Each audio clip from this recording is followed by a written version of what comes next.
Hi, I'm Kevin, the Happy Hipster, and you're watching the SDP.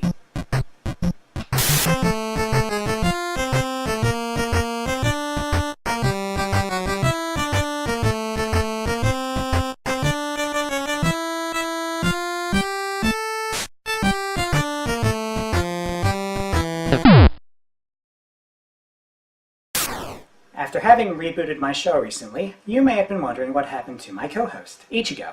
Well, I've been working on giving him an upgrade, and that should do it. Let's give it the old college try. Ichigo, can you hear me? Hi. Konnichiwa, Kevin-kun. Good afternoon to you too, Ichigo. It's been a while, eh? Anta wa doko ni ita? You know, I've kind of lost passion for the whole making videos thing until now, but that doesn't mean I've run out of things to say. So, I thought punching things up might rekindle my passion. How do you like your new upgrade, Ichigo? 3D になりました。 Yeah, but it still looks like anime. Plus, you'll never be off model anymore. そうだ。何を今批評するつもりですか? I don't know. What's been on your mind then? しているように、5年前、6-3はキャンセルした。 Oh yeah. That thing I've been so obsessed with over the past few years. そしてどのようにそれについて感じていますか、Kevin-kun? Better. In the past year or two, the other games in the series were made available on the PlayStation Network. Megaman Legends, Megaman Legends 2, and The Misadventures of Tron Bonne.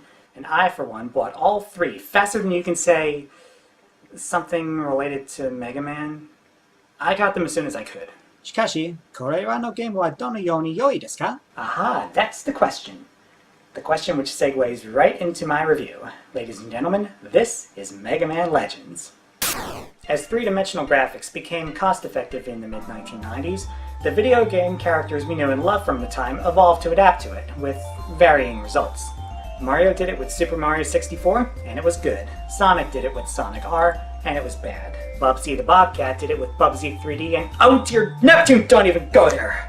And then there's Mega Man, who at the time had made a name for himself with 8 games in his original series and 4 in the Mega Man X series, all following the same concept.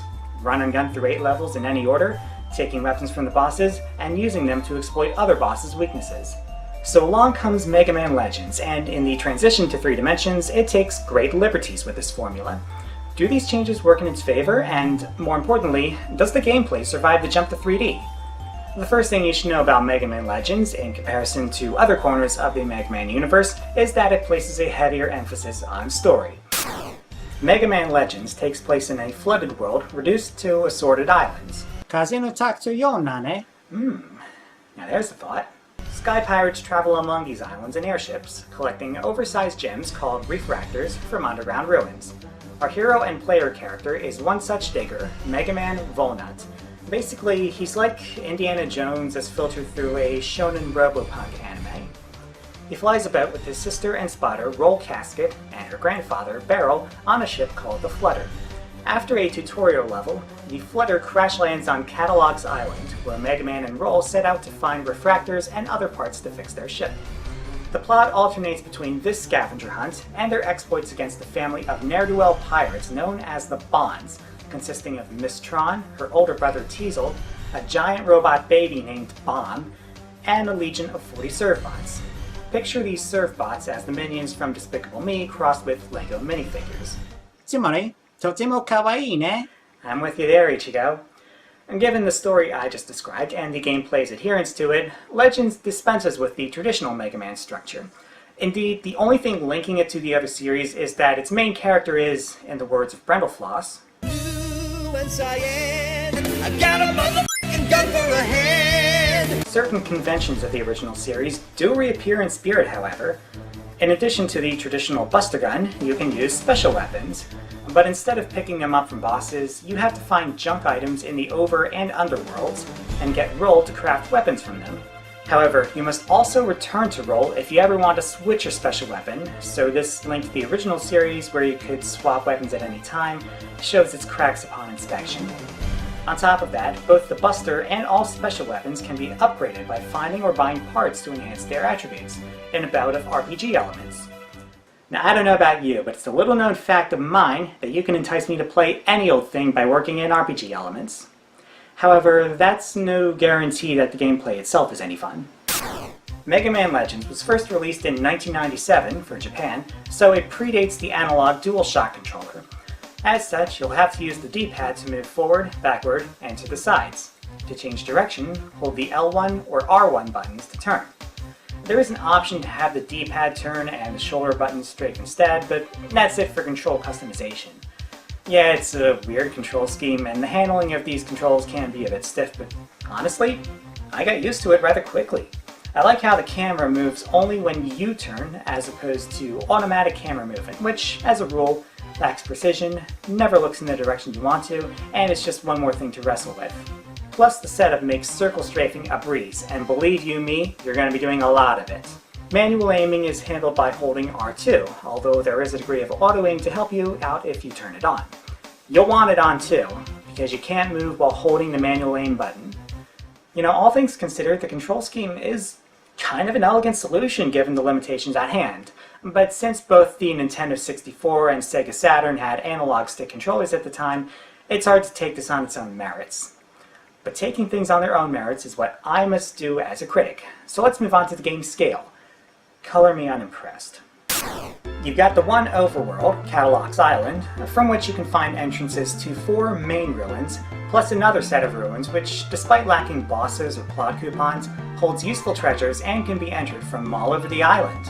The running time is padded out with special missions where you take the fight to the Bond Pirates, plus other mini-games and side quests, but, and I don't know about you, I felt the game is at its best when you're exploring the dungeons, hunting through each room in anticipation of the traps and treasures lying within. Let me put it to you this way. If the game had taken 100% within these ruins, then I think it would be stronger for it. In the end, I spent around 6 hours on my first playthrough. Now, taking on all the side quests and earning all the special weapons should add a couple more hours on top of that. And if you're willing to grind and save enough money to fully upgrade all those weapons, then you can pad out your playtime considerably. But despite the scale of the game world being a bit lackluster in my opinion, the world itself is vibrant in its look and feel. Catalog's Island is dominated by its eponymous town, and one of the first places you visit on the island is Apple Market, a shopping arcade lined with businesses which you can't buy from, save the junk shop, but you can still poke around them and read Mega Man's commentary on what's in front of him.